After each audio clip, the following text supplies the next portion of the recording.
Esse é o Ancapsu e nós vamos falar agora sobre a situação na Ucrânia. Hoje, dia 17 de março de 2023, são 8 horas da manhã aqui no Rio de Janeiro, 1 hora da tarde lá em Kiev, no momento que eu gravo esse vídeo, e a geolocalização daquela colisão entre um drone americano e um avião russo que acabou derrubando o drone americano está sendo alvo de disputa. Os russos alegam que isso aconteceu em espaço aéreo russo. Os americanos negam, disse que isso aconteceu no espaço aéreo internacional. E a geolocalização independente feita pela internet mostra que foi mesmo em espaço aéreo internacional. E o curioso dessa história é que a televisão russa parece não entender esse conceito de espaço aéreo internacional. Como assim existe uma área no mundo em que a lei russa não vale, né? Pois é, tem isso mesmo, né? A lei russa não vale em nenhum lugar fora da Rússia. Aliás, isso é um dos motivos pelos quais esse negócio de lei juspositivada nacional está caindo em desuso, né? Aqui no Brasil também o Alexandre de Moraes tem a impressão de que a lei brasileira vale no mundo todo. Não, não vale, né? Enfim, lei só vale naquele país. Então os americanos não são abraçados pela lei russa, nesse caso do drone ali, né? A Ucrânia atingiu vários depósitos de munição na retaguarda russa e o ataque inicial em Robotny, aqui em Zaporizhia, foi considerado um sucesso pelos ucranianos, ou seja, mesmo com um solo enlameado, mesmo com uma guarnição relativamente pequena, eles conseguiram chegar até as posições russas, conseguiram oferecer batalha. É lógico, os russos impediram o avanço, mas isso significa que, com o solo mais firme e com um ataque de verdade, a história teria sido diferente por ali, né? Inclusive, essa é a opinião de russos sobre o assunto. Uma grande movimentação na Crimeia com envio de muitos reforços é possível que esteja sendo justamente para tentar reforçar mais ainda essa região aqui. O líder do grupo Russisch é um exército privado igual o Wagner, que tem ele mais um dos exércitos privados que tem na Rússia, fez uma inspeção naquelas trincheiras que foram cavadas na Crimeia e chegou à conclusão de que elas não servem para nada, foram feitas por civis que não sabem o que é uma trincheira, né? Finalmente chegaram os primeiros MiG-29 da Polônia. A Polônia está mandando num total de 14 MiG-29, vão chegar 4 nos próximos dias e já tem 10 que tão logo terminem a preparação serão enviados também, né? E a Eslováquia também comprometeu-se a mandar 13 MiG-29, ou seja, a Ucrânia deve receber um bom reforço aí, né, nos próximos dias. E também um monte de tanques a caminho. A Polônia comprometeu mais 60 tanques, além do que ela já tinha falado antes, entre PT-91, T-72 e Leopard 2, muito material de logística, ou seja, está tudo pronto para a grande contraofensiva. Vamos ver quando é que vai acontecer isso, né? Vamos falar sobre esses e outros assuntos em detalhes. Essas notícias foram sugeridas por Minarquistão, Carro do Ovo e várias outras pessoas. Obrigado aí ao pessoal que sugeriu a notícia. Obrigado a você que está assistindo o nosso vídeo. Se você gosta do nosso conteúdo, por favor, deixe o seu like e se inscreva aqui no canal, né? Pois bem, esse daqui foi um dos gráficos enviados pela Força Aérea, mostrando o local onde teria sido o incidente todo, vamos chamar de incidente, né? Foi uma colisão, de fato. Deixa eu tirar minha cara daqui. Dá para ver que os Estados Unidos dizem que foi bem longe aqui da Crimeia, né? Foi bem nas águas internacionais aqui. Essa também é a indicação aqui da CNN. A CNN também coloca mais ou menos aqui nessa altura onde é que aconteceu a coisa, né? Mas, se você pegar os mapas russos, esse aqui é do Raibar, que é um comentarista militar russo, ele coloca aqui ó, que o drone estaria a 60 km de Sebastopol, ou seja, estaria bem perto aqui da costa da Crimeia, e, portanto, estaria no espaço aéreo russo, na visão dos russos, né? E é isso que eles estão alegando, no final das contas, para terem derrubado o drone ali naquela região, né? E, bem, na verdade, o pessoal aqui da geolocalização fez o trabalho que eles fazem sempre muito bem aqui, né? O GeoConfirmed aqui pegou as imagens do próprio drone que mostram uma massa de terra ao fundo, e essa massa de terra é justamente a Crimeia. Então eles pegaram todas as informações aqui, fizeram a geolocalização direitinho. O pessoal é muito fera nesse tipo de coisa, tá vendo eles ligando aqui os pontos do perfil, né, da Crimeia, e chegaram à conclusão de que foi nessa área aqui, ó. Então, realmente não foi tão longe quando dizem os Estados Unidos, mas também não foi tão perto quanto dizem os russos. E no final das contas, essa área aqui já é em águas internacionais, já é em espaço aéreo internacional, tá? Esse teria sido aqui exatamente o ponto de cada um dos eventos, né? Repara que tudo dentro dessa área que eles marcaram aqui, né? E realmente o pessoal é muito avançado nessa coisa. Olha só, eles usaram o reflexo do Sol no mar para inferir, saber na hora que aconteceu o incidente pelo reflexo do Sol no Mar Negro, né? Ali onde aconteceu a coisa, eles fizeram a conta aqui, chegaram à conclusão onde estava especificamente o drone naquele momento ali. É muito bacana esse trabalho de geolocalização, né? Enfim, então eles confirmaram isso. E daí eles pegaram as notícias russas e fizeram um fact-checking aqui. RT Russia Today, né, é uma mídia da Rússia, e eles falam aqui que não houve toque com o AV americano. Houve, a gente viu, tem o vídeo disso. O Ministério da Defesa russa disse que a interceptação não chegou a encostar no MQ-9, então falso também, né? Aí ele fala aqui, olha só, o drone americano estava voando em direção à Rússia, a bordo da Rússia, sem um transponder ativo, em violação às regras estabelecidas para a área da operação militar especial. Ou seja, isso é que eles estão colocando como ponto, né? Só que a questão é a seguinte, as regras que os russos inventaram para a operação militar especial deles não valem para espaço aéreo internacional. O espaço aéreo internacional não é jurisdição russa. Eles criaram uma regra que o drone tem que ter transponder para entrar na área da operação militar especial. Ok, isso vale na área dos russos, né? A Crimeia nem é dos russos, mas mesmo considerando que os russos tivessem domínio ali, também o drone não estava no espaço aéreo da Crimeia, portanto, não estava em um local em que os russos tenham jurisdição, né? Então não adianta, eles podem fazer a regra que eles quiserem, a regra não vale ali. Aí eles mentem de novo que eles nem tocaram no drone, o drone caiu. Os aviões russos não usaram armas, não, isso daí é verdade, isso realmente não usaram armas. E depois não entraram em contato, mais uma mentira, e depois que retornaram para a base, questionável, né? Enfim, eles fizeram também o fact-checking dos americanos. E dos americanos a maior parte das coisas parece ser confirmada, apenas a questão do espaço aéreo internacional. Então é isso que ele colocou aqui. O ponto que ficou pendente é justamente esse Let's Investigate, que vamos investigar, é exatamente, estava no espaço aéreo internacional ou não, né? Você vê essa marcação aqui, que é a marcação do mar territorial da região, né? Então, de novo, a Crimeia não é russa, mas mesmo considerando esse caso, viria só até aqui, o que ainda não abraça essa área onde aconteceu o acidente. Estaria a mais do que 25 milhas, né, da costa, que é o mar territorial. Muita gente faz confusão porque existe um conceito em águas territoriais que é a chamada zona exclusiva, zona econômica exclusiva. Isso não é mar territorial, gente. Mar territorial é só 25 milhas da costa, né? A zona econômica exclusiva vai muito além. Aqui no Brasil a gente tem isso também.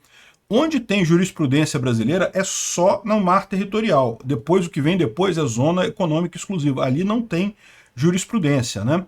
A única coisa que tem ali é que o Brasil tem o direito de explorar economicamente aquela área. Qualquer outro país que explorar tem que pedir licença ao Brasil, no caso.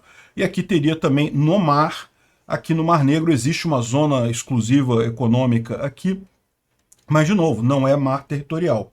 E a zona econômica exclusiva também não tem efeitos na atmosfera, não tem efeitos no ar, né? O fato claramente aconteceu fora do mar territorial russo e, portanto, em espaço aéreo internacional, né? Não é espaço aéreo russo nessa situação aqui, né? Agora, o curioso é isso daí. Repara, isso aqui foi a geolocalização independente, né?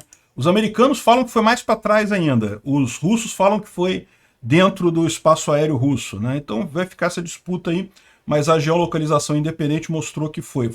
Os americanos exageraram um pouco também o quão longe foi, mas ainda foi em espaço aéreo internacional, né?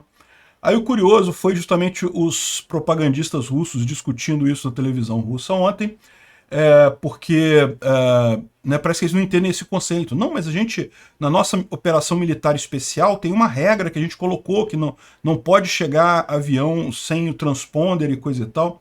E aí o cara fala, não, mas pois é, mas os Estados Unidos não tem nada a ver com isso. Eles não estavam no território russo, não estavam no espaço aéreo russo, né? E aí o pessoal fala que, mas você acha que se a gente voar um avião nosso até perto de Nova York, chegar pertinho ali, eles não vão fazer nada e coisa e tal? E, bom, em tese, se tiver em espaço aéreo internacional, os Estados Unidos também não pode fazer nada, né? Pode perguntar para o avião qual a intenção dele, coisa e tal, mas fazer alguma coisa, derrubar o avião, não pode. E outro ponto é esse, né? Se um avião russo entrar no espaço aéreo americano, aí sim ele pode ser derrubado, né? Isso, inclusive, já aconteceu no passado, aí, na época da Guerra Fria, de aviões serem derrubados e coisa e tal. Então, se está no espaço aéreo, pode ser derrubado, né? Aí não tem mais espaço aéreo internacional.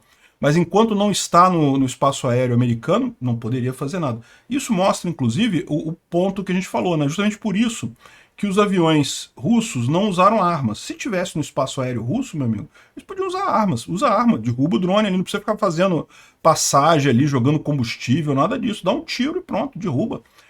Por que eles não fizeram isso? Porque eles sabiam que estavam em águas internacionais, que eles não estavam no espaço aéreo russo, né? E aí tá os caras discutindo assim, né? A questão é muito simples, o drone foi destruído fora do espaço aéreo russo, né? Aí o pessoal falou, não, mas não pode, porque tem a lei da operação especial, operação militar especial e coisa e tal. E, enfim, ficaram falando esse negócio, mas, cara, é muito simples, a Rússia não tem o poder de ditar leis fora do espaço, fora da jurisdição dela, né? Fica o pessoal lá sem entender esse tipo de coisa, né? Eles podiam depois explicar, porque eles entenderem direitinho, explicar para o Alexandre de Moraes aqui no Brasil também, que fica querendo que provedor lá nos Estados Unidos tire conteúdo de gente aqui do Brasil, que fica querendo prender o Alan dos Santos por crime de opinião lá nos Estados Unidos. Não, o Alexandre de Moraes, você só tem jurisdição aqui no Brasil, tá? E é por isso que eu falo que o anarcocapitalismo está vindo aí. Cada vez menos lei nacional importa, porque justamente o mundo cada vez mais internacionalizado, cada vez mais as pessoas fazendo negócio com pessoas longe da sua posição geográfica, cada vez mais as regras locais não importam no final das contas, né? Isso aqui foi em Rostov, ontem à noite. Lembra que Rostov teve um grande acidente, um grande incêndio num prédio do FSB durante o dia na cidade, né? Inclusive terminou com 4 mortos lá, infelizmente. Foi um acidente grande lá, o pessoal que fica fumando no depósito de munição lá tem que tomar cuidado realmente. Então, só que à noite aqui tinha uma outra coisa pegando fogo lá em Rostov. Parece um fogo grande. A gente não sabe o que é ainda, não tem mais informações, mas de ontem para hoje alguma coisa grande está pegando fogo lá em Rostov. Aqui foi em Zures, perto de Donetsk. Os ucranianos atingiram alguma coisa aqui, parece que destruiu essa estrada aqui, destruiu essa posição aqui, não dá para saber exatamente o que é. Zures fica nessa região aqui, ó, próximo a Donetsk. E outra coisa que teve também foi esse aqui foi um depósito de munição que foi atingido numa cidade aqui próximo a Mariupol, mas é mais ao norte. Maloyane Sol é o nome do vilarejo que tem aqui, fica ao norte de Mariupol, no meio do caminho aqui, né? Um grande depósito de munição que foi atingido pelos ucranianos. Vamos dar uma olhada.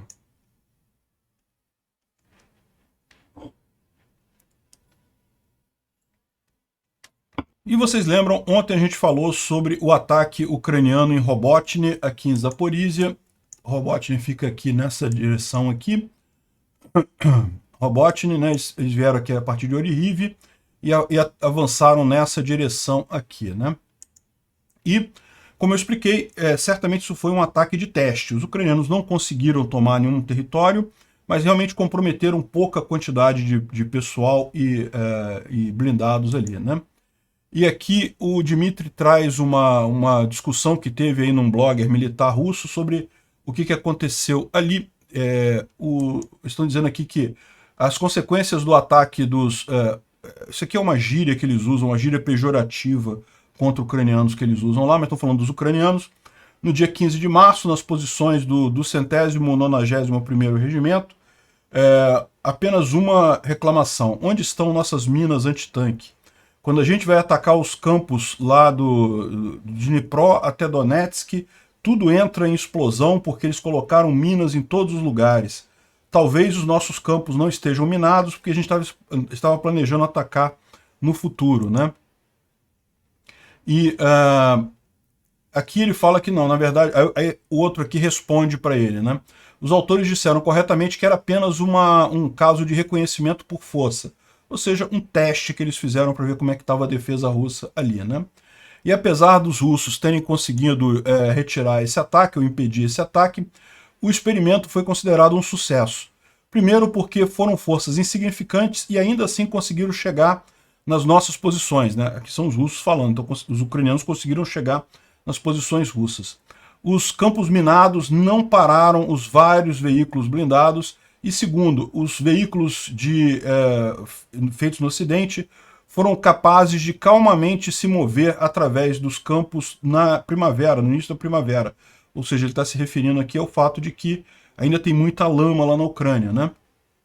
Mais adiante, a terra vai secar e aí vai ser capaz de segurar muito maior quantidade de veículos blindados, né? Essa experiência certamente vai ser reportada lá, ou sumarizada pelos ucranianos, e vai ser a base para a estratégia da operação que está vindo. O ataque principal deve ser feito lá pela segunda metade da primavera, ou seja, a gente está falando primavera é março, abril, maio, então eles estão falando aqui entre abril e maio, eu acho que é razoável imaginar isso daí. Outras direções ou serão coisas para distrair ou serão secundárias, né? O principal golpe vai ser na direção da Crimeia, segundo eles estão dizendo aqui. E ao contrário de crenças populares entre os russos, a efetividade de combate do exército ucraniano não está caindo, ao contrário, está aumentando, né? Enfim, eles estão preocupados que isso daí foi um planejamento, e foi um planejamento que deu certo no final das contas. Eles conseguiram chegar até as posições russas, mesmo com uma tropa muito pequena, né? E isso daqui foi filmado hoje cedo em Simferopol, mostrando uma grande quantidade de caminhões aí de carga, certamente militares, enviando suprimentos e reforços, possivelmente para tentar ajudar o pessoal que está nessa posição aí, né? O pessoal está preocupado lá na Crimeia, porque eles sabem que vai ser em direção à Crimeia, vai ser visando retomar ou tornar a Crimeia inviável para os russos, né? E, nesse sentido, o líder do grupo nazista, e esse grupo é nazista mesmo, né, o Russich é mais um exército militar privado russo, e eles são abertamente nazistas, eles falam isso, e é mais um que está lutando com os russos lá, e parece que ele foi na Surovikin Line, que é aquela defesa que foi feita entre Zaporizhia e Crimeia, né? Então, tem trincheiras cavadas em vários lugares aqui de Zaporizhia, e até na Crimeia a gente viu,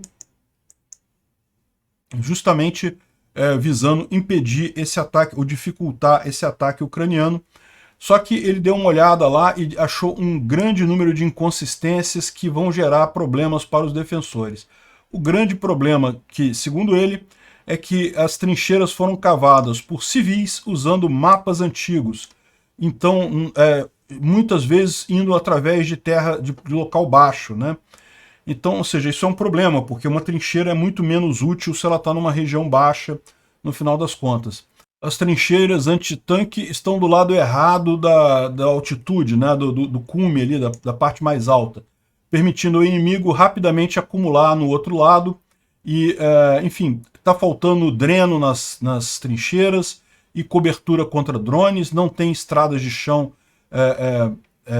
sendo construídas para levar munição até o lugar. Enfim, eu não vou ler todo o post aqui, porque são várias páginas dele reclamando dos vários problemas ali, mas basicamente o Dmitry já sumarizou aqui, ou seja, claramente foram feitas por empresas contratadas, os russos contrataram os civis para fazerem essas trincheiras, e o pessoal que fez não sabe fazer trincheiras, acabou fazendo as trincheiras todas erradas ali. No final das contas, um enorme esforço que não vai servir para nada quando chegar a ofensiva ucraniana, né? E finalmente mais um post aqui do Igor Girkin falando sobre a linha de frente, que teve muito pouco avanço. Em Bakhmut, os russos estão avançando bem devagarzinho, muito devagar. Conseguiram liberar Zaliznychne, a gente já falou sobre isso alguns dias atrás. E ele diz aqui que continua o esforço do Wagner e das Forças Armadas Russas para tentar retirar o pessoal ali de Bakhmut até alguma coisa em abril, né? Enfim, nenhuma grande mudança nisso daí. Um ponto importante, ontem eu falei sobre esse caso aqui da briga nas trincheiras, mas parece que eu perdi um ponto central nessa história toda, né?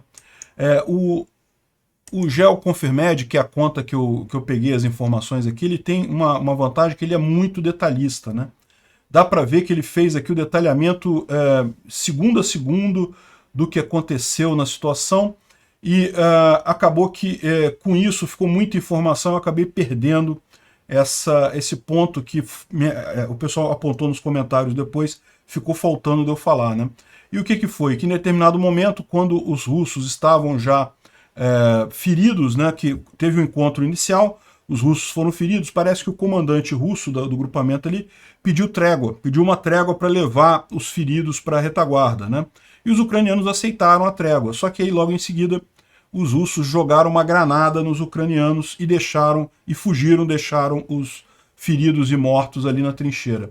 Ou seja, usaram os feridos e mortos para tentar atingir os ucranianos e no final das contas deixaram os feridos e mortos ali, né?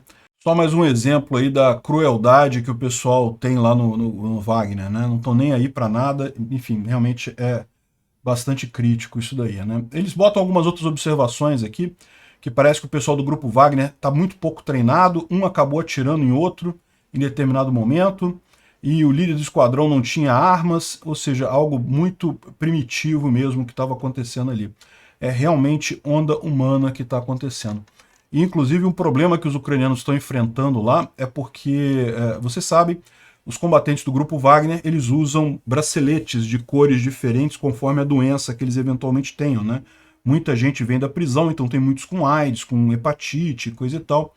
E aí qual que é o problema, né? Você tem, quando os ucranianos tomam uma trincheira que tem um monte de corpos de russos ali, os russos abandonam os corpos mesmo, começa a ter o risco de contaminação. A AIDS não sobrevive fora do corpo muito tempo, então a AIDS é menos um problema.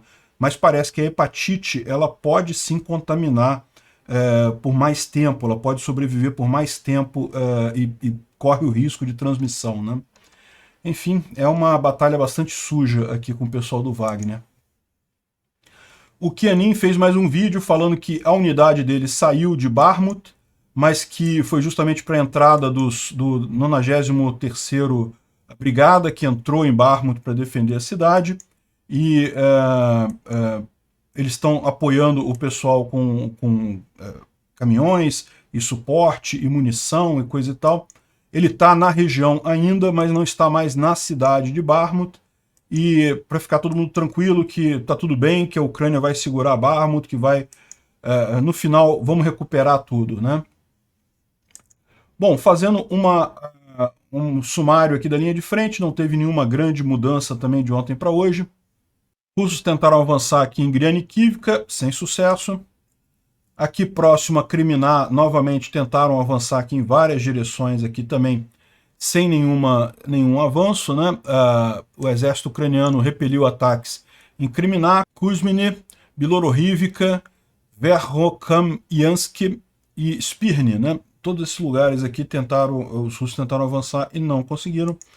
A situação mais crítica continua sendo Bakhmut. Parece que os russos conseguiram avançar em direção a Bohadianivka. São avanços pequenos, mas que começam a deixar cada vez mais complicado aqui o fornecimento de munição e suprimentos aqui para os russos, né? Ele fala sobre a captura de Zalizniansk, né, que é aquela... Na verdade é um vilarejo também, não é uma cidade propriamente isso daqui, mas foi capturado pelos russos. Aqui, ó, é só isso daqui, ó. É uma fazenda, um grupamento de casas aqui, de prédios, né? Ele fala aqui que Krasnohorivka deve ter sido tomada pelos russos, uma vez que os ucranianos falaram que eles estão atacando Stepov, mas como eu falei para vocês, existem questionamentos aqui. Tem gente dizendo que não, que ainda estão lutando aqui em Krasnohorivka os ucranianos, né? E também Vesely e Kamianka são aquelas 3 cidades que a gente falou aqui. Ele diz que talvez a situação esteja piorando para os ucranianos aqui, justamente porque eles colocaram reforços lá em Bakhmut e coisa e tal, e aí acaba que está piorando a situação aqui, né? Mas de fato, de ontem para hoje não teve muita mudança, tá? Ele está mostrando aqui a linha laranja, seria 10 dias atrás, né? E a linha vermelha atualmente. Então, a diferença que tem são aquelas 3 cidades aqui que foram tomadas aqui no norte, que de novo é preocupante, mas já trocaram de mãos inúmeras vezes essas cidades aqui, não é nada que seja alarmante, né? Aqui ao sul parece que eles caminharam também em campo aberto, mas estão parados aqui nas cidades de Tonenque e Sieverne. Os russos continuam atacando Marinka, segundo ele está dizendo aqui, eles tomaram mais um pedaço aqui da cidade, apesar de que essa posição aqui já estava meio que tomada pelos russos, né? Já era uma posição que estava em disputa há bastante tempo aqui, né? Marinka, essa cidade aqui, os ucranianos estão até cedendo ela, os russos estão tomando, mas muito devagarzinho. É justamente aquela estratégia ucraniana de fazer o atrito, né? Você até cede o terreno, mas em troca de muitos soldados do inimigo, né? Os russos estão se destruindo aqui nessa região de Marinka. O Prigozhin respondeu a uma mensagem que estava circulando em grupos de Telegram, a gente falou sobre isso alguns dias atrás, que o Putin teria conversado com o Patrushev e eles teriam falado que não, que ótimo que o exército lá do Prigozhin, que o grupo Wagner está sendo destruído ali em Bakhmut, o objetivo deles é realmente acabar com com o exército mercenário do Wagner, né? E a resposta do Prigozhin foi a seguinte, olha só. Ele disse que não está sabendo disso, que não teve nenhuma informação sobre isso daí, mas que os serviços especiais da Rússia, ou seja, ele está se referindo ao próprio grupo Wagner, trabalharão para neutralizar qualquer ameaça à Rússia, não importa de onde ela venha. Ou seja, o que ele está dizendo aqui é que se o Putin está trabalhando contra a Rússia, está querendo que o grupo Wagner se destrua e coisa e tal, ele vai trabalhar para neutralizar esse tipo de ação, né? A briga parece que está ficando feia. Ele fala aqui sobre o fato de que parece que a Rússia comprou algum material bélico da China, né? Comprou rifles, comprou alguma coisa. As vendas parecem ser pequenas em escala, ou seja, coisa pequena, não é muita quantidade de material, mas é significativo porque justamente pode apontar um caminho para a Rússia conseguir aliviar sua falta de material e contornar as sanções do Ocidente, né? A gente sabe que a China está fazendo um joguinho ali, não forneceu armas diretamente para o Putin, não, mas está fazendo aquele joguinho justamente porque, na verdade, ela quer negociar com os Estados Unidos, para os Estados Unidos não fornecer arma para Taiwan, né? Enfim, eu não acredito que a China vá fornecer armas em larga escala para a Rússia, o que ela quer é negociar. E pode ter deixado vazar isso daqui justamente para dar um tom de, olha só, a gente tem que negociar, senão começa a partir a coisa, né? Começa a chegar a arma lá, né? Segundo eles estão dizendo aqui, foram empresas sem ligação com o governo chinês. Então, seriam empresas chinesas que venderam para a Rússia sem ligação com o governo chinês. Mas isso daí, de qualquer forma, está abraçado pelas sanções, né?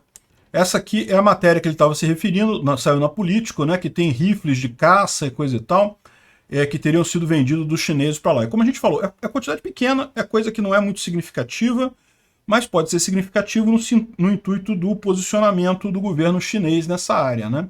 E não foi só isso não, teve um drone chinês também, que foi derrubado pelos ucranianos ali na região.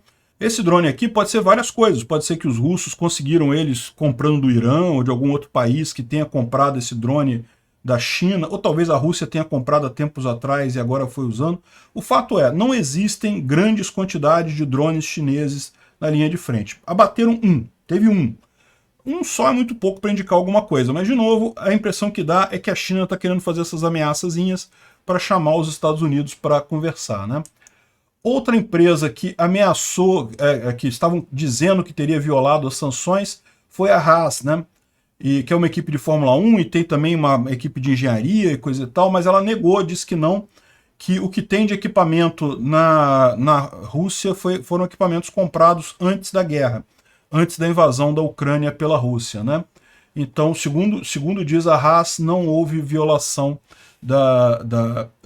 das sanções por parte da empresa, né? E bom, finalmente a gente teve a confirmação agora depois desse último Ramstein que a Polônia vai mandar os jatos MiG-29 para a Ucrânia. Essa conversa está acontecendo desde fevereiro do ano passado, então uma conversa que é um tempão que você já ouve o pessoal falar, não, que a gente vai mandar, a gente está querendo mandar, coisa e tal, mas ninguém manda, né? Agora não, parece que bateram o martelo, os MiG-29 4 já estão prontos, já devem ser despachados nos próximos dias, e o restante da frota de MiG-29 polonesa vai ser enviada, aí tem coisa de manutenção, tem que acertar alguns detalhes, mas em seguida vai ser enviado o restante da frota. Se não me engano, são mais 10 aviões poloneses. Eu não tenho certeza do número, mas é um número grande.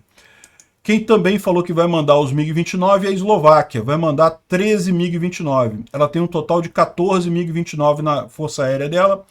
Ela vai guardar um para museu e vai mandar o resto para a Ucrânia, né? A verdade é essa, é avião antigo. Mas para você ver, mesmo esses aviões antigos fazem uma diferença danada lá, justamente porque eles têm a vantagem que os pilotos ucranianos já sabem pilotar MiG, então é o tipo de equipamento que é o ideal nessa situação de guerra, né? É lógico, o F-16 seria melhor ainda, né? Vamos ver se a gente consegue ainda beliscar os F-16 americanos, mas por hora vai os MiGs aqui da redondeza, né? Já é um avanço. Além disso, a Polônia prometeu que já está pronta para mandar 60 tanques modernizados, 30 deles são PT-91, e além disso, 14 tanques seriam o 30 T-72 e 14 Leopard 2, né? Ou seja, uma quantidade bacana aí, né? O PT-91 é também um tanque da era soviética, mas modernizado pelos poloneses, então ele é basicamente um T-72M com mais um monte de coisa que os poloneses colocaram, mas de qualquer forma tem a grande vantagem, sendo um tanque desse tipo, os ucranianos já têm um monte de gente capacitada para pilotar esses tanques, é muito mais fácil esse tipo de coisa, né? Quem mandou também coisa foi a Bélgica, que vai mandar 240 caminhões militares, né? Caminhões militares não é coisa para ir na linha de frente, mas é uma coisa muito útil, né? Logística numa guerra é crucial e a Ucrânia também tem este problema. Como você tem estradas muito ruins, estradas esburacadas e coisa e tal, você precisa de caminhões de qualidade. Esses caminhões têm tem alguma blindagem, mas é uma blindagem muito leve e no final das contas vão ser muito úteis, não tenha dúvida. Isso foi o ponto central do último Ramstein, que foi justamente ajustar essas coisas de logística, né? Munição, como é que vai ser o transporte, coisa e tal. Aparentemente, o grosso da contraofensiva já está planejado e já estão agora acertando os detalhezinhos para fazer esse tipo de coisa. Bom, os russos começaram uma nova mobilização ontem, né? Um monte de russos recebeu já a cartinha do governo pedindo para comparecer lá no local de treinamento militar. Eles estão fazendo o que eles chamam de mobilização paralela, que eles começam a mandar cartas dizendo assim, você tem que corrigir um problema aqui no seu registro no governo.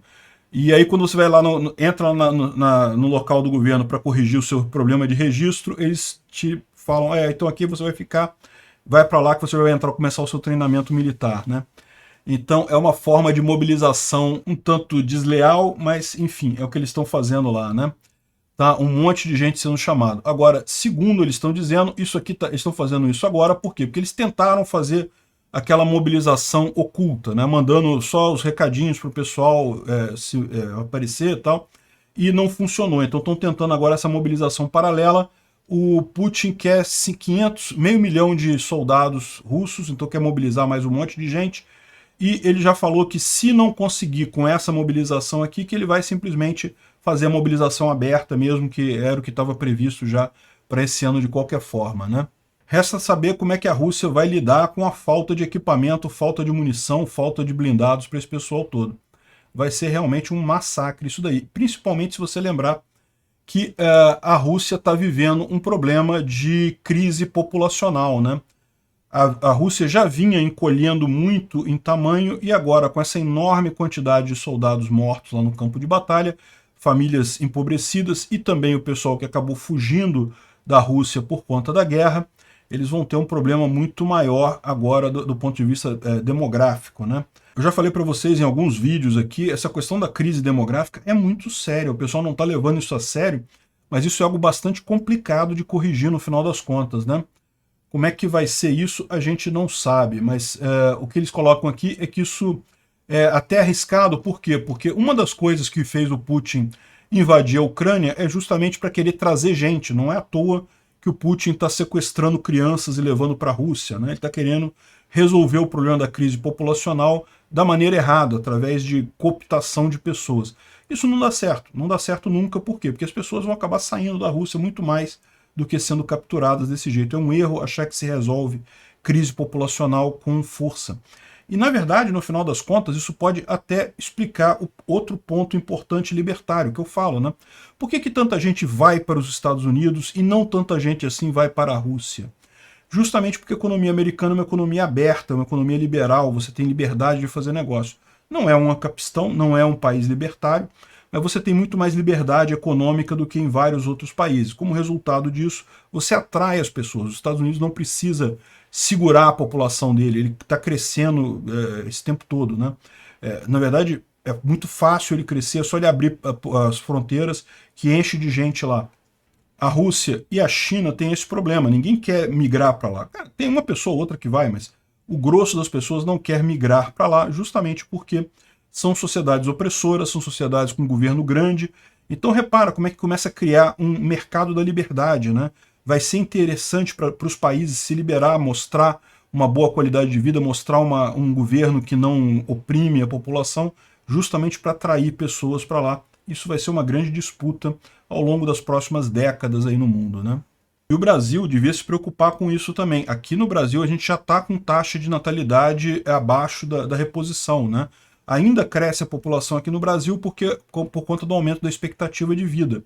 Mas muito em breve já vai estar no 0 a 0 ou já vai estar decrescente a população brasileira. E lembra, menos gente numa economia significa economia menor.